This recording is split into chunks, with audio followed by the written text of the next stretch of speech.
వాళ్ళు already plans ready చేసి ఇప్పుడు ఇలాగ ఇస్తామో మనం 2-3 సంవత్సరాలు ఇస్తామో మనకి ఇబ్బంది జరుగుతుందో తట్టుకోవడం.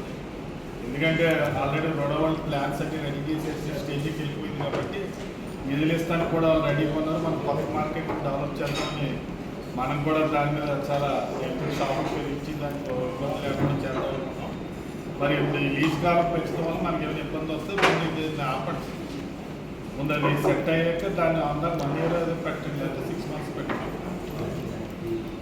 కౌన్సిల్ వారికి కూడా ఈ విషయం అని చెప్పాలనుకున్నాము. ఈ సబ్జెక్ట్ అన్నీ అయిపోయిన తర్వాత మన బాపూజీ కూరగాయల మార్కెట్ రెనోవేషన్లో భాగంగా రోడా బోర్డు మీటింగ్లో ఫండింగ్ అడిగితే గౌరవ చైర్పర్సన్ గారు మాట్లాడారు, చిన్ని గారు కూడా మాట్లాడారు. అప్పుడు కూడా చైర్మన్ గారితో వారు పాజిటివ్గా వచ్చి మన వైస్ చైర్మన్ కూడా అంటే రాజమండ్రి కమిషనర్ గారు ఇన్ఛార్జ్ వైస్ చైర్మన్ కూడా వారు వచ్చి ఆ మార్కెట్ అంతా కూడా పరిశీలించడం జరిగింది సార్. చేసిన తర్వాత వెనకాతలు ఏదైతే షెడ్స్ ఉన్నాయో అవన్నీ తీసేసి G+1 ప్యాటర్న్లో కొత్తగా ఉన్న బిల్డింగ్ అడిషనల్గా అటాచ్ చేస్తూ కట్టడానికి, అలాగే వెనక వైపు నార్త్ వెస్ట్ కార్నర్లో బిల్డింగ్ కూడా హైట్ చేస్తూ అక్కడ కూడా G+1 కార్నర్ బిల్డింగ్ కడుతూ టాయిలెట్స్ అన్ని ఫెసిలిటీస్ ఏర్పాటు చేస్తూ లైటింగ్ అది ఏర్పాటు చేస్తూ కన్స్ట్రక్ట్ చేయడానికి వారు అంచనాలు తయారు చేస్తున్నారు సార్. ఎలాగైతే డిజైన్స్ అయితే తయారు చేశారు 3 డిజైన్లు. ఆ 3 డిజైన్లు మనకు వచ్చిన వెంటనే మీకు కూడా తెలియజేస్తాము. మీటింగ్ పెట్టుకుని స్పెషల్ మీటింగ్ దానికి సుమారు 5 కోట్ల రూపాయలు ఫండింగ్ అవుతుందని చెప్పేసి కూడా మొన్ననే మాకు ఒక మాస్టర్ ప్లాన్ మీద కూడా మీటింగ్ అయినప్పుడు గౌరవ వైస్ చైర్మన్ గారు చైర్మన్ గారు కూడా చెప్పారు.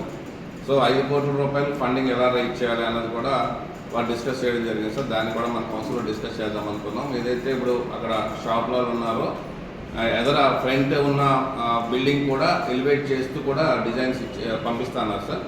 సో ఈ వీక్లో మనకు ఆ designs soft and hard copies రాగానే ఒక స్పెషల్ మీటింగ్ అన్న పెట్టుకొని మనం చేస్తే రోడ్ ఆఫ్ ఫండింగ్ తెచ్చుకొని మనం అది డెవలప్ చేస్తే మనకు వచ్చే ఆదాయం పెరుగుతుంది. అలాగే గ్రౌండ్ ఫ్లోర్ అంతా యాజ్ ఇట్ ఈజ్ షాపులు పెట్టడానికి, ఫస్ట్ ఫ్లోర్ అంతా కూడా ఎనీ ఆఫీసెస్ కానీ ఆ షాపుల తాలూకా గొడౌన్స్ కానీ పెట్టుకోవడానికి G+1 తరహాలో నిర్మిస్తున్నారండి. ఇది యాక్చువల్గా G+2 అన్నారు. G+2 అయితే మళ్ళీ లిఫ్ట్ పెట్టాలి, లేదంటే సెకండ్ ఫ్లోర్ అంతా ఖాళీగా ఉంటుంది, ఇల్లీగల్ యాక్టివిటీస్ అవుతుందని చెప్పేసి G+1 వరకే వాళ్ళు కూడా ప్లాన్ చేశారు ఆ PMU టీము. సో దాని ప్రకారం కూడా ఒక 1 week or 10 daysలో మనకు డీటెయిల్స్ రాగానే కౌన్సిల్ వారికి తెలియజేస్తాం. అలాగే ఇప్పుడు ఎవరైతే షాపులో ఉన్నారో వాళ్ళందరి దగ్గర కూడా కొత్తగా ఎవరైతే మనం షాపులు కేటాయించిపోతున్నామో వాళ్ళ దగ్గర కూడా గుడ్విల్ అమౌంట్ టైప్లో అమౌంట్ తీసుకొని ఆ అమౌంట్నే మనం బిల్డింగ్ కన్స్ట్రక్షన్కి ఖర్చు పెడుతూ, సో వాళ్ళ దగ్గర గుడ్విల్ ఆప్షన్ తీసుకుంటాం కాబట్టి యాజ్ పర్ GOMS నెంబర్ 46 ప్రకారం రెంట్స్ ఫిక్స్ చేస్తూ వాళ్ళకి ఇవ్వడానికి సింగిల్గా ఫస్ట్ టైం 3 years ఇవ్వడానికి, ఎందుకంటే గుడ్విల్ ఆప్షన్ కాబట్టి వీలైతే గవర్నమెంట్కి రాసి రోడా నుంచి గవర్నమెంట్కి రాసి ఒకేసారి 25 years వాళ్ళకి ఇవ్వడానికి ప్లాన్ చేస్తున్నారు సార్ వైస్ చైర్మన్ గారు అండ్ చైర్మన్ ఆఫ్ రోడా. సో దానికి మన కౌన్సిల్ కూడా మనం కూడా సమ్మతి తెలిపి అంగీకరిస్తే మనం సబ్జెక్ట్ని మనం డైరెక్ట్గా గవర్నమెంట్కి పంపించి ఎట్ ఏ టైం ఎవరికైతే ఇచ్చామో ఇనీషియల్గా 3 years ఇస్తూ అక్కడి నుంచి ఎవ్రీ 3 yearsకి రెంట్ పెంచుకునేటట్టు 25 సంవత్సరాలకు ఒకేసారి మనం ఇచ్చేటట్టు కూడా ప్లానింగ్ ఉంది సార్. అది గవర్నమెంట్లో కూడా అప్రూవల్ అవ్వాలి, అయిన తర్వాత సాధ్యపడుతుంది.